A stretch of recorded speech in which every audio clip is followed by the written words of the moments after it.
வணக்கம். இலங்கை செய்திகளுடன் நான் நிரோஷன். விரிவான செய்திகளுக்கு முன் தலைப்புச் செய்திகள்.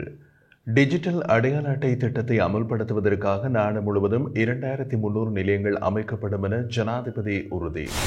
முடிக்கப்படாத பாரிய குற்ற வழக்குகளின் விசாரணைகளை மீண்டும் தொடங்கியுள்ளதாக பொது பாதுகாப்பு அமைச்சர் ஆனந்த் விஜயபால தெரிவிப்பு. முன்னாள் ஜனாதிபதி மஹிந்தவின் மகனான ஜோசித ராஜபக்ச பிணையில் செல்ல கொழும்பு நீதவான் நீதிமன்றம் அனுமதி. எதிர்வரும் 31ஆம் தேதி ஜனாதிபதி அனுரகுமார திசாநாயக்க யாழ்ப்பாணம் விஜயம் செய்ய உள்ளதாக போக்குவரத்து நெடுஞ்சாலைகள், துறைமுகங்கள் மற்றும் சிவில் விமான போக்குவரத்து அமைச்சர் விமல் ரத்நாயக்க தெரிவிப்பு. தொடர்வது விரிவான செய்திகள்.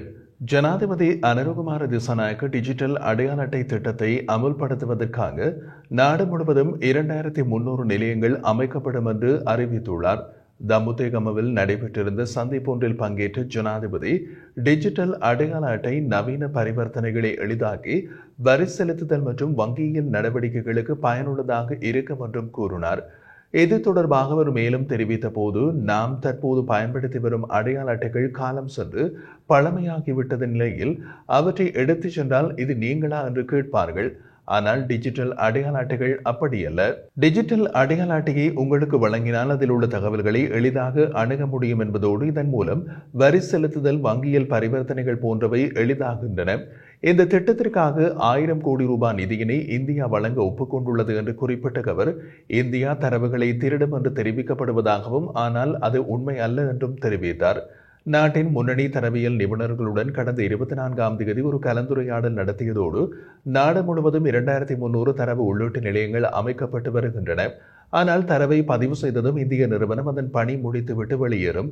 பின்னர் அனைத்து தகவல்களும் இலங்கையின் முழுமையான கட்டுப்பாட்டில் இருக்கும் என்றும் ஜனாதிபதி உறுதியளித்தார். இதேவேளை முன்னாள் ஜனாதிபதி மஹிந்த ராஜபக்ச வசிப்பதற்கு வீடு இல்லை என்றால் அவருக்கு வீடொன்றை வழங்குவதற்கு அரசாங்கம் தயார் என்றும் ஜனாதிபதி அனுரகுமார திசாநாயக்க தெரிவித்தார். பொதுமக்களின் வரிப்பணத்தில் மாளிகையில் வசிப்பது நியாயமான விடயமில்லை. நானும் அமைச்சர்களும் மாளிகையில் வசிக்க ஆரம்பிக்கவில்லை. ஆனால் முன்னாள் ஜனாதிபதியால் ஏன் அதனை செய்ய முடியாது என்றும் கேள்வி எழுப்பினார். இந்த நிலையில் நாங்கள் எவரையும் பழிவாங்கவில்லை என்று தெரிவித்துள்ள ஜனாதிபதி, நாங்கள் நாட்டை புதிய திசையில் இட்டுச் செல்கின்றோம், வெளியேறுங்கள் என்று நாங்கள் வேண்டுகோள் விடுப்பதற்கு முன்னர் அவர்கள் வெளியேற வேண்டும் என்றும் தெரிவித்தார். அதே நேரம் மக்களின் வரிப்பணத்தை செலவிடுவதற்கு முன்னர் 2 தடவை யோசிக்க வேண்டும் என்றும் அவர் தெரிவித்துள்ளார். வசீம் தாஜுதீன், லசந்த விக்ரமசிங்க கொலை மற்றும் ஊடகவியலாளர் பிரகீத் எக்னலியுட காணாமல் ஆக்கப்பட்டமை போன்ற முன்னாள் கொலைகள் தொடர்பான முடிக்கப்படாத விசாரணைகளை மீண்டும் தொடங்கியுள்ளதாக பொது பாதுகாப்பு அமைச்சர் ஆனந்த் விஜயபால தெரிவித்தார்.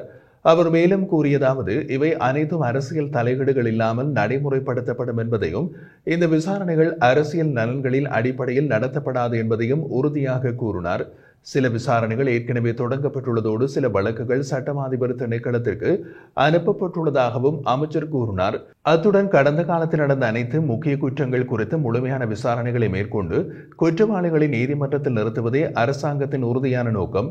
இதேபோல் குற்றவியல் மற்றும் நிதி குற்றங்கள் தொடர்பான விசாரணைகளும் எந்தவிதமான அரசியல் தலையீடுகளும் இல்லாமல் முன்னெடுக்கப்படும் என்பதையும் அவர் மீண்டும் உறுதிப்படுத்தினார்.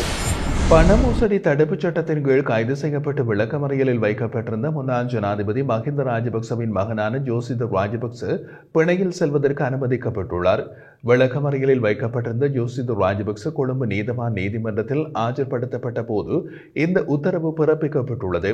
முன்னதாக முன்னாள் ஜனாதிபதி மஹிந்த ராஜபக்சவின் 2வது மகனான ஜோசித ராஜபக்ச கடந்த 25ஆம் தேதி காலை தெற்கு அதிவேக நெடுஞ்சாலையின் பெலியத்த நுழைவாயிலுக்கு அருகில் குற்றப்புலனாய்வு திணைக்களத்தை சேர்ந்த அதிகாரிகள் குழுவால் கைது செய்யப்பட்டார்.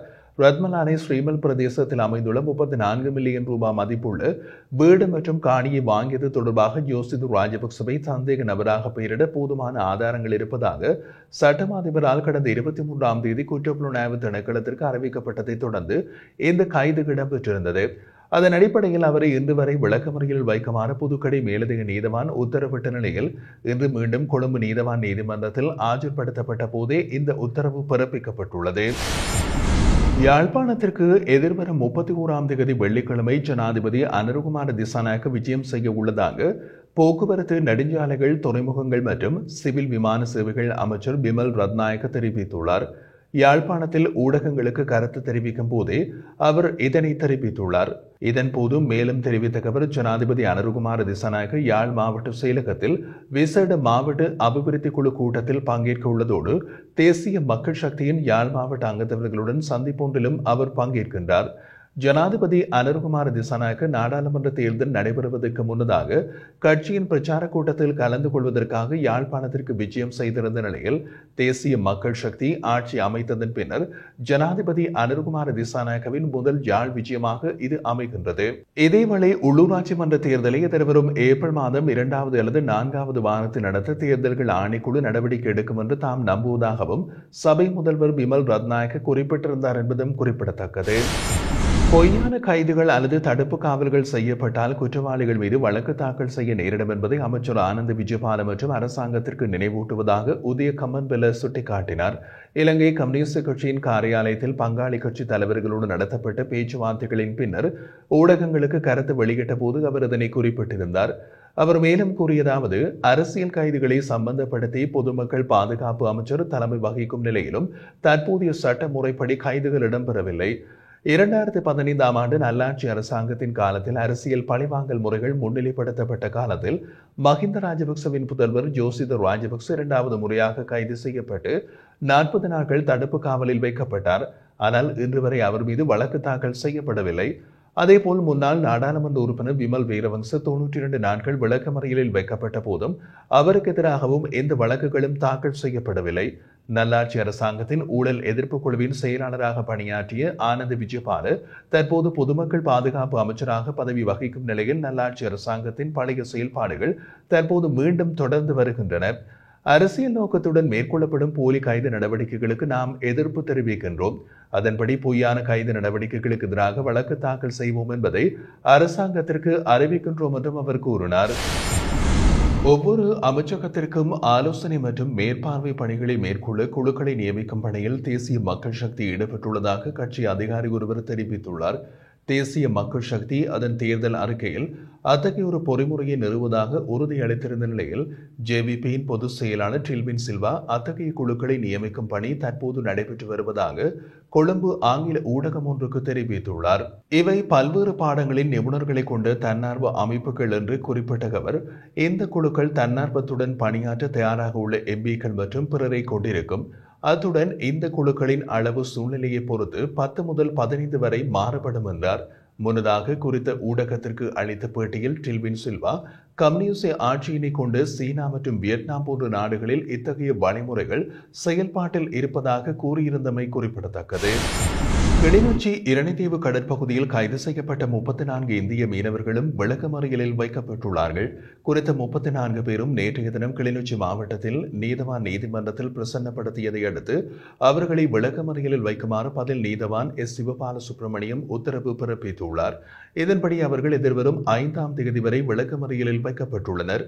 நேற்று அதிகாலை இரணைத்தீவை அண்மித்த கடற்பகுதியில் சட்டவிரோதமான மீன்பிடியில் ஈடுபட்டிருந்த குற்றச்சாட்டில் குறித்த 34 இந்திய மீனவர்களும் இலங்கை கடற்படையினரால் கைது செய்யப்பட்டிருந்தார்கள். அவர்களுடன் சட்டவிரோத மீன்பிடி நடவடிக்கைக்காக பயன்படுத்தப்பட்ட 3 படகுகளும் கடற்படையினரால் பறிமுதல் செய்யப்பட்டிருந்தமையும் குறிப்பிடத்தக்கது.